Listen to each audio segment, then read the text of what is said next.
En el episodio de hoy nos va a acompañar Mague Recaborde. Ella es licenciada en nutrición y coach ontológica profesional. Junto a ella vamos a hablar sobre sanar la relación con la comida y con nuestro cuerpo, un tema tan importante hoy en día. Así que bienvenidos, bienvenidas y bienvenides. Mi Mag, bienvenida, ¿cómo estás? Muchas gracias, Juanjo. Un placer para mí participar y ojalá podamos resolver dudas juntos. Siempre, obvio, diciendo que lo que yo opino es mi opinión y como bien sabemos, hay tantas realidades como opiniones, como personas en este mundo. Así que si a alguien le resuena lo que hablamos, buenísimo. Y si no, también estamos abiertos después a escuchar el feedback, a ver qué piensan de lo que vamos a hablar. 100% mi Mag. Bueno, y antes de empezar, pregunta de así me siento, ¿cómo te sientes hoy? Y que nos cuentes un poco de ti, qué haces, para empezar ya a hablar de nuestro tema. Bien, en este momento me siento muy entusiasmada de este espacio. Te conté que me encanta charlar y reflexionar con gente que le encanta reflexionar, así que para mí esto es un recreo, no es un trabajo ni un compromiso, estoy muy entusiasmada y me encanta tu pregunta, de hecho me encanta, Juanjo, el nombre de tu podcast, porque yo siempre digo, de hecho cuando estudié coaching yo reflexionaba y pensaba, qué loco que cuando, al menos en Argentina, nos saludamos a un otro, hasta a un desconocido, lo saludás y como que le decís, hola, ¿cómo estás? Medio en automático y creo que a veces la persona ni te responde o te responden bien y nada más.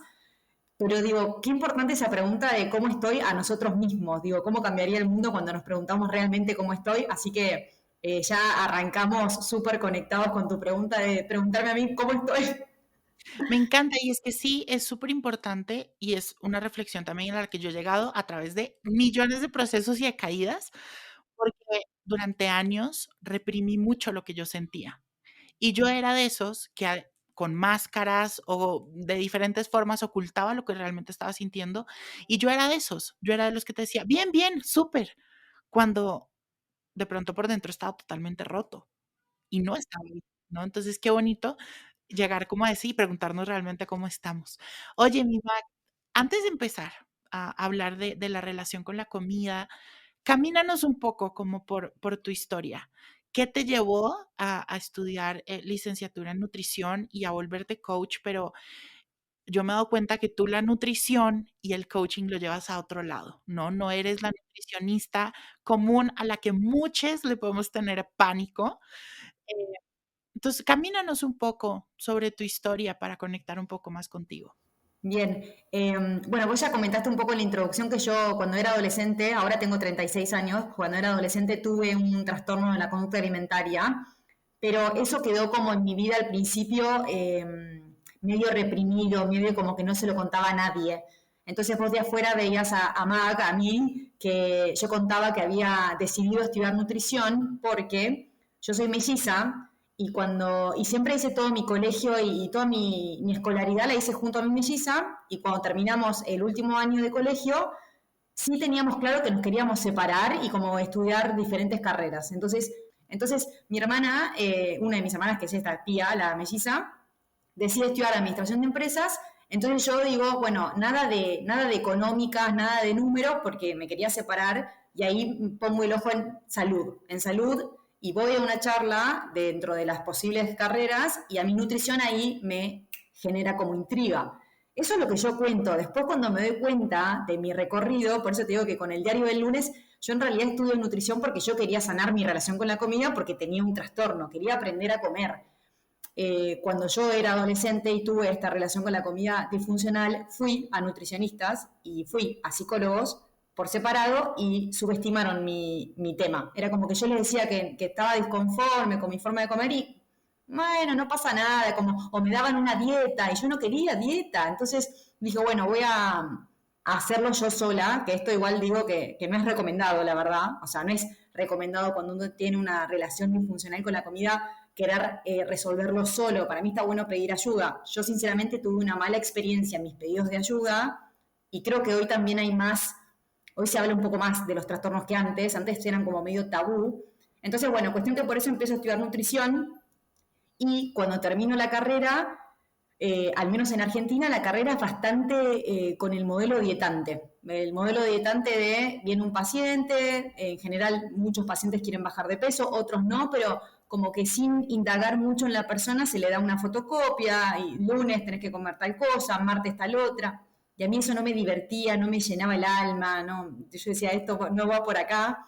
Y ahí, un par de años más tarde, después de tener una experiencia en el hospital y hacer una residencia universitaria, digo, necesito aprender algo que me ayude a tener herramientas a nivel mental con la persona y a nivel emocional. De hecho, en un posgrado que yo hago, una vez tuve una charla con un médico que nos dice a las nutricionistas, nos dice, ojo ustedes, porque los pacientes les cuentan a las nutricionistas cosas que en realidad deberían charlar con psicólogos, algo así. Y ustedes no tienen herramientas para trabajar la psicología de la persona. Y a mí esa frase me quedó muy grabada porque él decía, ustedes pueden curar con la palabra o pueden enfermar. Y yo ahí le empecé a tener respeto a las palabras. Igual no era que le faltaba el respeto antes, pero dije, o sea, yo no puedo ayudar a la persona a nivel mental ni emocional, solamente a nivel nutricional. Cuando me doy cuenta de que me faltaban herramientas, ahí decidí estudiar coaching y bueno, y ahí es lo que se ve ahora en mis redes, que mezclo mucho lo que es la nutrición con el coaching, porque siempre digo que para mí no comemos solamente comida, comemos comida, pensamiento y emoción, y todo eso da un resultado que no es solo como hago ejercicio, bajo de peso, no, hay un montón de factores que no se tienen en cuenta y a mí me apasiona ayudarle a la persona a descubrir cómo se relaciona todo está todo muy relacionado. Y eso me encanta porque lo que te digo, a mí, te voy a contar un poco, a mí he ido a nutricionistas desde pequeño, ¿no? Desde pequeño y lo he dicho en otros episodios del podcast, incluso un regalo de Navidad de mis abuelos fue un tratamiento para bajar de peso con un nutricionista y era así, era una dieta que me decía, el lunes comes esto, tantos gramos de esto, tantas tazas de esto, tanto, tanto, tanto, tanto. Y eso era lo normal, ¿no? Como el nutricionista normal, y me daba pánico. Y de ahí le empecé a coger un pánico tenaz a todo este tema. Mucho también por eso, porque a veces como que los nutricionistas yo veía que excluían mi realidad o excluían como cosas tan importantes como lo que tú estás diciendo, ¿no? Que cómo se está sintiendo la persona, cómo está comiendo la persona, porque a veces nosotros no somos robotcitos que solo comemos y ya, y así, no. También las emociones nos movilizan un montón. Y mi Mag, hablemos ahora un poco de ya el grueso de nuestro episodio. ¿Cómo se ve una relación disfuncional con la comida? ¿Por qué nace una relación disfuncional con la comida? Yo creo que una relación disfuncional con la comida, lo que se ve es que una persona no está en paz con la comida. O sea, que al momento de comer le circulan un montón de pensamientos, por ejemplo. No es algo simple a nivel, tengo hambre, como, o no tengo hambre, pero tengo ganas de comer algo y lo como. Es como la persona que tiene, para mí, una relación sana con la comida es simple con la comida. O sea, está en paz con lo que hace. Yo siempre digo, a esta altura de mi vida, que ya mi relación con la comida la adoro, me parece súper, súper sana, no, eso no quiere decir, más aún siendo nutricionista, porque muchas veces nos etiquetan como que la nutricionista come sano, entre comillas, y yo digo, yo como, o sea, a veces como por hambre estomacal, a veces como sin hambre estomacal, pero porque tengo ganas de comer, y siempre lo hago en conciencia y en paz, o sea, nunca me voy a estar con una sensación de culpa posterior, y respeto mucho a mi cuerpo y a mis señales, que eso para mí es clave y ahí está el poder de aprender a comer la cantidad suficiente. Yo siempre digo que para mí la clave es comer suficiente. ¿Qué es comer suficiente? Suficiente no es ni poco ni mucho, es suficiente. Suficiente es según el momento y según el estado de cada persona y va cambiando. Entonces vos decís esto de que no somos robots, sin embargo, las dietas piensan que somos robots, o sea, son planes para robots porque son supuestamente todos iguales, y muchas veces la persona quiere controlar a la comida. Y cuando quiere controlar a la comida, se está poniendo en modo robot. Creo que cuando controlamos, cuando empezamos como a meterle un poco el control a la relación con la comida, es cuando empieza a fracturarse, ¿no? Y lo que tú decías, como una relación funcional con la comida sana es quien está en paz con la comida. Cuando de pronto no vienen esos sentimientos de culpa, cuando no estamos pensando siempre o estamos viviendo en función de la comida, ¿no? Que abarca la comida todo nuestro día, ¿no? Y todo nuestro espacio mental en pensando en qué voy a comer, pero si como esto, no puedo comer lo otro. Pero cuánto de esto, mucho de esto, poco de esto. Y eso realmente nos empieza a enredar como en una cuerdita y en una bola que, pues, dependiendo el caso, puede terminar en un trastorno de la conducta alimentaria, como lo decías tú.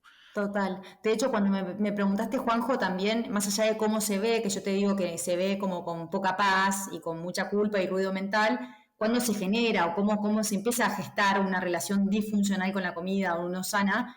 Y para mí tiene mucho que ver con la etapa en donde empezamos a escuchar cosas de que tenemos que moldear nuestra manera de comer, como vos decías. O sea, se dice que los niños, todos, cuando somos muy, muy niños, nos alimentamos de manera intuitiva. No sé si conoces el enfoque de alimentación intuitiva. Si quieres explicarlo para que todos como que lo entendamos mejor. Bien, el enfoque de alimentación intuitiva es el que particularmente a mí me gusta seguir, promocionar y todo. O sea, a mí me encanta porque no tiene en cuenta, de hecho, solamente la parte de alimentación, sino que también tiene en cuenta el cuerpo, la actividad física y demás.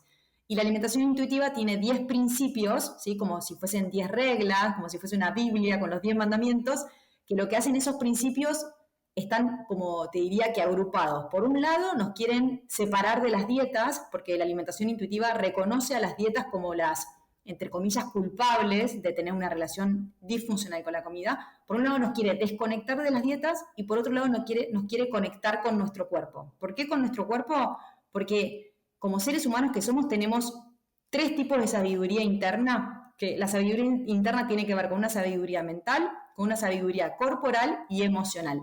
¿Qué pasa? Las dietas nos conectan, en realidad nos desconectan de todo tipo de sabiduría, porque la dieta no te dice ten en cuenta si tenés hambre, no te dice ten en cuenta si estás triste, no te dice ten en cuenta nada más que estas reglas externas a tu cuerpo. Entonces las dietas te desconectan del cuerpo. Por eso la alimentación intuitiva se encarga de desconectarte de quien te desconecta del cuerpo y conectarte con tu cuerpo. ¿Sí? La alimentación intuitiva dice que, claro, cuando somos niños, como no tenemos relación con las dietas, vos, no sé si tenés niños cerca en tu familia o algo, pero vos ves un niño que tiene hambre y hasta que no le dan de comer, no deja de pedir comida. Y cuando no tiene hambre, es muy difícil que el chiquito coma o la pequeña. Es como hasta escupe la comida, la rechaza. Y por ahí, cuando somos niños, nos empiezan a decir cosas como, es la hora de comer. Eso ya es desconexión, porque es la hora de comer, no es tu cuerpo te pide comida. Es la hora de comer, tenés que terminar el plato, si no comes la comida no puedes comer postre, ahí te moldean el tipo de, lo que es el antojo, por ahí son mensajes muy, muy presentes y muy constantes que nos hacen tener miedo a confiar en nuestra sabiduría interna y por eso empezamos a respetar reglas de un otro, de una dieta, de un profesional, y bueno, y ahí se hace toda la desconexión y la relación con la comida empieza a fallar porque nuestro cuerpo es tan, tan inteligente que cuando ve que vos le restringís y le pones control, somos animales al final y no queremos estar controlados. Es como tener un animal en una jaula. El animal se quiere ir de ahí y nosotros no queremos estar en una jaula. Cuando estamos a dieta nos ponemos en una jaula. Entonces por eso la relación con la comida de repente se desborda y bueno, y ahí aparecen todo tipo de trastornos con la conducta alimentaria. Que son trastornos mentales, Juanjo, eso hay que decirlo, no es un trastorno mental el trastorno de la conducta alimentaria, es un trastorno psicológico. Mi Mag, y ahorita que te estás trayendo todo eso me parece súper importante como hacer el alto ahí de que somos como esponjitas, ¿no? Cuando somos pequeños. Y te voy a decir, yo personalmente sí escuché durante toda mi vida, este alimento es bueno, este alimento no. Ay, no, cierra el pico. Si hago dieta durante tantos días, el noveno día puedo comer como cerdo, ¿no? Porque así lo voy a decir, ¿no? Me puedo encerdar, como dicen. Claro, y desde ahí, ahorita que lo estás diciendo, me estoy dando cuenta de eso. Desde ahí fue que yo empecé a formar un poco como estos labels, como estas etiquetas a la comida, como a empezar a formar esta relación con la comida, que además, seamos sinceros, la comida está presente en absolutamente todos los momentos de la vida de cualquier ser humano. O sea, no es como cuando tú no tienes una relación poco sana con la comida o incluso ya tienes un TCA, es muy complicado y creo que se vuelve un proceso de recuperación tan difícil precisamente por eso, porque no es como de pronto el adicto, ¿no? Que es, okey, evitas los momentos donde hay alcohol, que no son todos, no es todo el día, ¿no? No, normalmente no pasa. Pero para una persona con un TCA o una persona que tiene una relación disfuncional con la comida es Dios. o sea, no puedes evitar no comer durante todo el día. Y además la comida hace parte de los encuentros sociales, muchas veces también profesionales. Bueno, ¿cómo podemos empezar entonces a ser más conscientes de ese diálogo que tenemos nosotros con la comida? Como papás, porque sé que nos escuchan muchos papás y eso me encanta. ¿Cómo pueden empezar a ser más conscientes de ese diálogo que muchas veces, pues, viene totalmente automático, ¿no?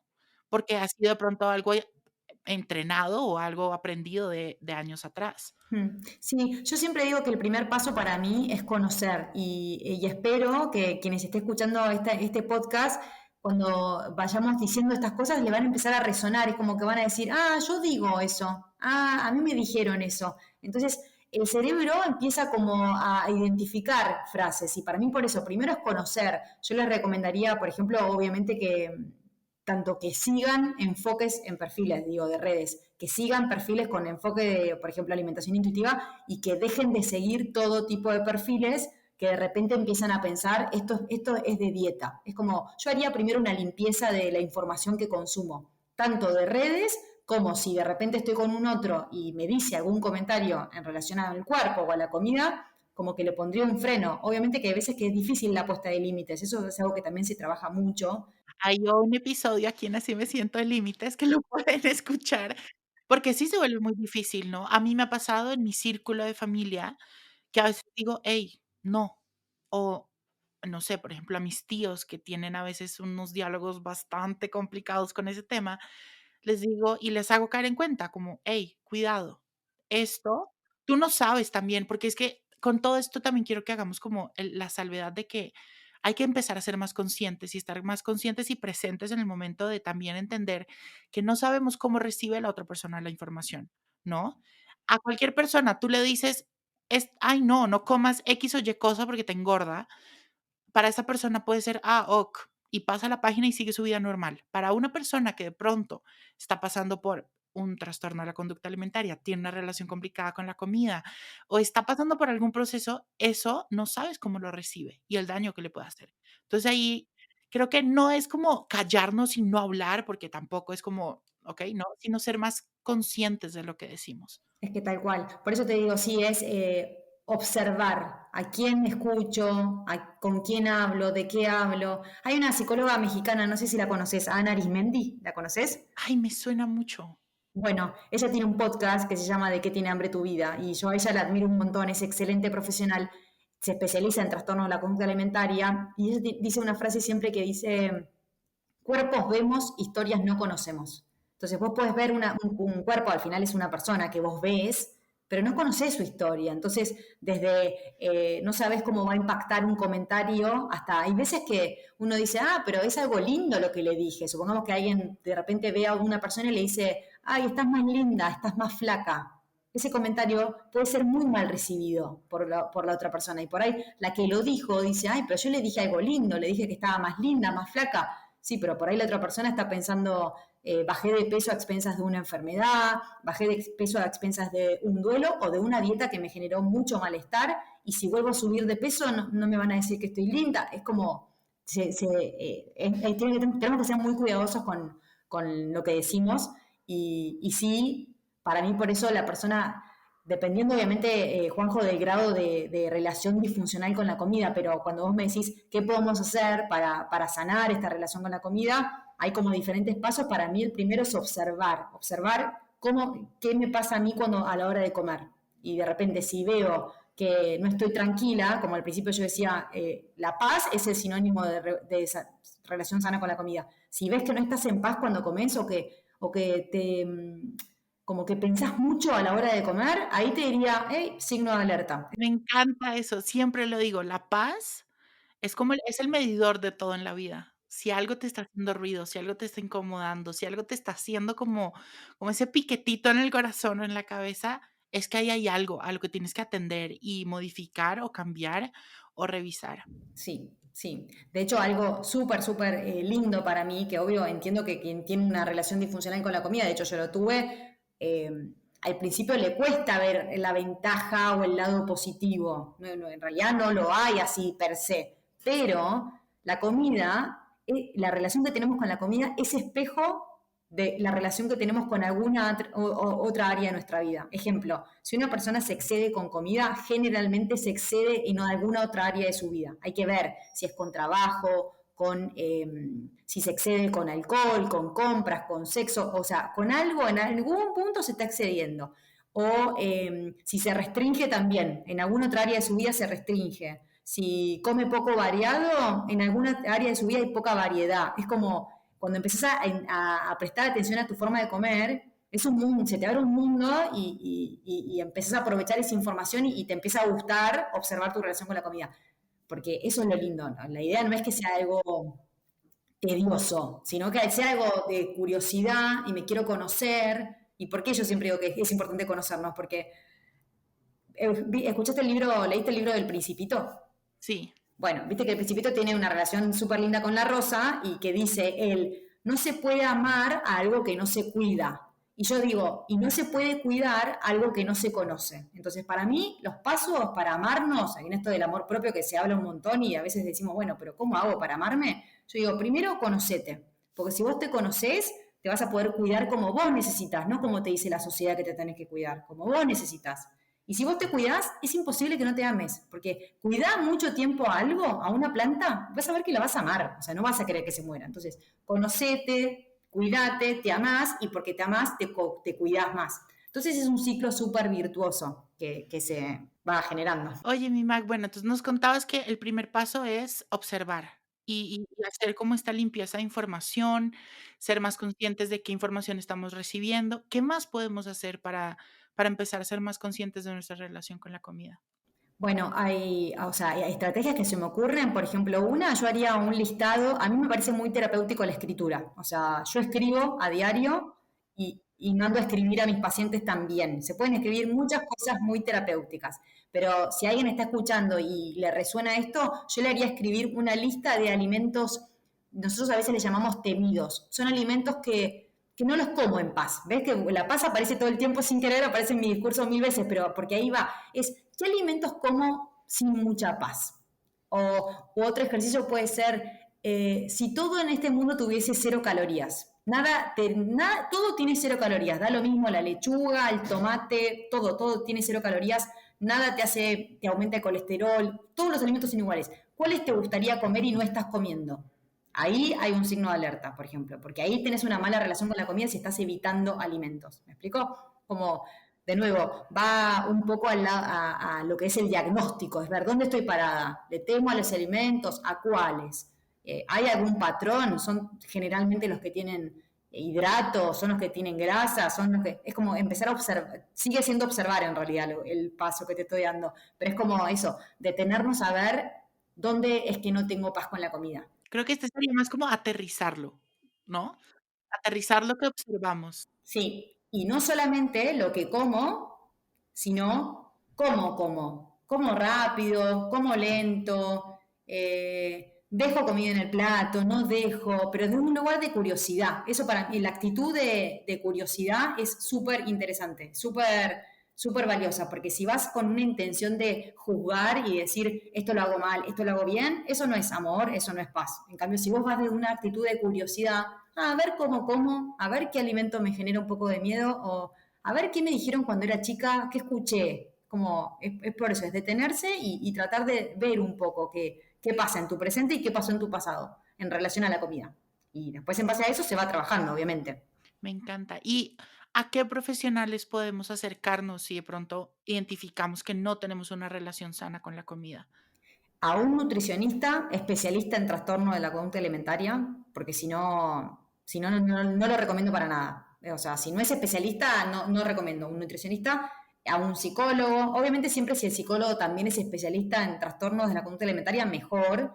Pero básicamente yo diría a esos dos. A esos dos y después los profesionales ven si hace falta sumar al equipo, por ejemplo, a un psiquiatra. Hay veces que se necesita sumarlo, a veces que no o otro tipo de terapias más, como que te diga, taller terapéutico a nivel escritura, pintura. Hay muchas alternativas hoy en día para que la persona pueda conectar consigo misma, que en definitiva eso es lo que necesita. Conectar, y para mí la persona con trastorno necesita conectar y expresar. algo no expresa, o sea, algo no expresa, un miedo, en general son miedos, porque los miedos abarcan mucho, pero necesita conectar consigo misma y expresar. Y cuando esa persona expresa, empieza a sanar. De hecho, otra frase te voy a decir de Ana, o sea, la adoro a Ana Nisbendi, vas a ver, pero Ana dice, los traumas no son tanto por el evento en sí, sino por la soledad con la que se vive el trauma. Ejemplo, una persona puede tener un abuso, que obviamente un abuso es algo que uno dice, y es grave, sí, es grave un abuso. Más grave es aún si lo vive con soledad. Si, no, si lo empieza a expresar, ahí puede empezar a sanar. Si no lo expresa, genera trauma y crónico. O sea, ¿me explico dónde voy? Entonces es súper importante poder expresar lo que nos pasa. Mi Mag, y te hago una pregunta. ¿Todas las personas que tienen una relación disfuncional con la comida inmediatamente tienen un trastorno de la conducta alimentaria o hay niveles? En general se conocen, a los trastornos que más se conocen son la anorexia nerviosa y la bulimia nerviosa. Son como, en general esos dos son los que más se conocen. Después hay otros como ortorexia, vigorexia, hay un montón. Pero hay una parte que se llaman TANE. TANE quiere decir trastorno alimentario no específico. ¿Qué son los TANE? Los TANE son maneras de relacionarte con la comida donde la persona cumple algunos criterios, por ejemplo, de anorexia, si son 5, cumple 4, pero uno no lo cumple. Entonces es un TANE. Dicho esto, para mí una relación disfuncional con la comida es un trastorno de la conducta alimentaria y generalmente es un TANE. O sea, es esto. De todas maneras, Juanjo, a mí, mi manera personal de verlo, a veces siento que las etiquetas, obviamente a veces los diagnósticos ayudan a bueno, es más fácil decir, bueno, si yo ya tengo el diagnóstico tal, sé que voy a necesitar tal terapeuta para trabajar, puedo tener un protocolo de trabajo y demás, pero hay veces que la etiqueta asusta y genera como, vos tenés tal diagnóstico y genera como más tabú, ¿viste? Entonces, para mí, yo siempre hablo con mis pacientes, sobre todo cuando, por ejemplo, me cuentan que tienen atracones o que vomitan y demás, que para la persona claramente es un gran mundo y lo vive con mucha gravedad, y yo como lo viví, lo que les digo es, entiendo que esto sea muy grave para vos, pero créeme que te tiene un mensaje, tanto el vómito tiene un mensaje para vos, el atracón tiene un mensaje para vos, y nos conviene verlo como lo que es, no te gusta tu relación con la comida y la vamos a trabajar, pero sacate la idea de que sos bulímica, porque a veces esa etiqueta es como, y yo soy así, y no voy a poder cambiar. La última pregunta que te tengo, que creo que me encantaría escuchar tu respuesta porque me causa mucha curiosidad, es ¿por qué? ¿Por qué debemos sanar la relación con la comida? ¿Por qué debemos sanar la relación con nuestro cuerpo? A mí el debemos me genera como bastante, no sé si es rechazo la palabra, pero yo no confío en algo que debo hacer. Es como, soy bastante enemiga del debería. Entonces si vos me preguntás por qué deberíamos, yo te diría, no, Juanjo, no debes sanar tu relación con la comida. Fíjate si querés, fíjate en qué te afecta tener una relación disfuncional con la comida, Juanjo, quien sea que tenga enfrente. Trata de, primero, como diría, no te sientas obligada a tener una relación sana con la comida porque Me encanta eso que dices y te voy a decir por qué te la formulé de esa forma, porque quería hacer el alto de que, y lo vuelvo a decir, como lo he dicho en muchos episodios, no somos responsables de nuestros traumas, no somos responsables de, mm, no sé, los dolores que tengamos, las situaciones por las que estemos pasando, pero sí somos responsables de sanarlas y somos responsables de hacer algo con eso. Estoy de acuerdo de que en esto también hay un componente de uno querer hacerlo, ¿no? De uno darse cuenta y decir: "Venga, quiero, eh, sanar mi relación con la comida". 100%. Yo que te quiero decir es que para mí si un paciente, por ejemplo, llega a mí diciéndome, Mac, vengo a sanar mi relación con la comida, debo hacerlo, la probabilidad de éxito es menor que si me dice, quiero hacerlo, necesito hacerlo, o sea, ya no aguanto más, no es que debo, necesito hacerlo y estoy comprometida. ¿Y por qué conviene? Y por lo que te digo al principio de que vas a tener paz mental, o sea, a mí me cambió la vida, o sea, y por eso yo valoro mucho la salud mental, si bien la física también, pero la mental y obviamente la emocional, como se relacionan tanto, la valoro mucho porque como la perdí en su momento, digo, ay, qué lindo que es cuando te puedes ocupar de otras cosas. Eso me parece súper valioso. Creo que una persona brilla cuando está en paz y si tiene una relación disfuncional con la comida, no está en paz. Entonces, por eso creo que sería muy bueno que nos ocupemos de tener una relación sana con la comida. Y me encanta que durante todo este episodio hablamos de la paz. Y, y creo que como reflexión final, debo decirlo que sí, importa. Yo estoy en ese proceso y realmente sé en carne propia lo que es vivir con una relación disfuncional con la comida. Y sé lo difícil que puede llegar a ser. Y sé la cantidad de tiempo que te toma, lo mal que te hace pasar, los momentos tan incómodos que te hace que pases. Entonces, realmente sí. Y como lo he dicho siempre, la paz debe ser el medidor de todo en nuestra vida. Y realmente, si estás pasando por un momento en el que no te sientes realmente en paz con la comida y con tu cuerpo y con demás emociones, situaciones en tu vida, siempre haz un alto y si tienes la posibilidad de pedir ayuda, hazlo, porque realmente, pues, ah, el crecimiento personal y el mejorar nuestra calidad de vida debe ser siempre una prioridad, ¿no? Sí, total, totalmente. Para amarnos, eso que decíamos también del cuidado, el amor, está todo muy, muy relacionado. Y Sí, es totalmente autocuidado. Creo que la mayor forma de amor propio o de autocuidado que uno puede tener con uno mismo, o con uno misma, o con uno mismo, es reconocer, ¿no? Y hacer ese alto y darse el chance de buscar nuevas alternativas y de mejorar, ¿no? sí, sí. Y no resignarnos, aceptar y ir por lo que queremos. Y todo mejora, creo que todo mejora, y creo que tú puedes decirlo. Tuviste un trastorno de la conducta alimentaria de la que creo que muchas personas no pueden llegar a decir eso, que salieron de un trastorno de la conducta alimentaria. Sí puedes, y eres como ese testimonio vivo de que sí se puede, de que cuando uno quiere, uno puede, y obviamente es un camino largo, pero se puede mejorar.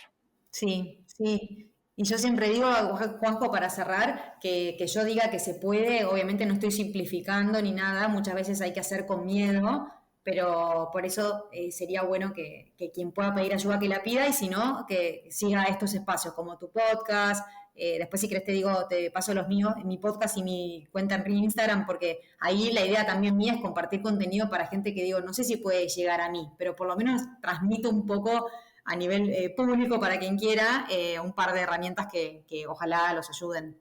No, me encanta. Y toda la información de Mac, de su cuenta de Instagram, sus contenidos, también donde la pueden contactar, lo pueden encontrar en el newsletter semanal, que se pueden suscribir en juanjosetejada.com/newsletter o en el caption de este episodio. Ahí van a estar toda la información. Mi Mac, te mando millones de abrazos y besos. Gracias por este espacio, gracias por tu conocimiento y gracias por todo lo que haces día a día en pro de tantas personas y mejorando tantas relaciones con la comida y con el cuerpo. Muchísimas gracias, fue un placer enorme, así que cuando quieras volvemos a charlar. Te mando un beso enorme.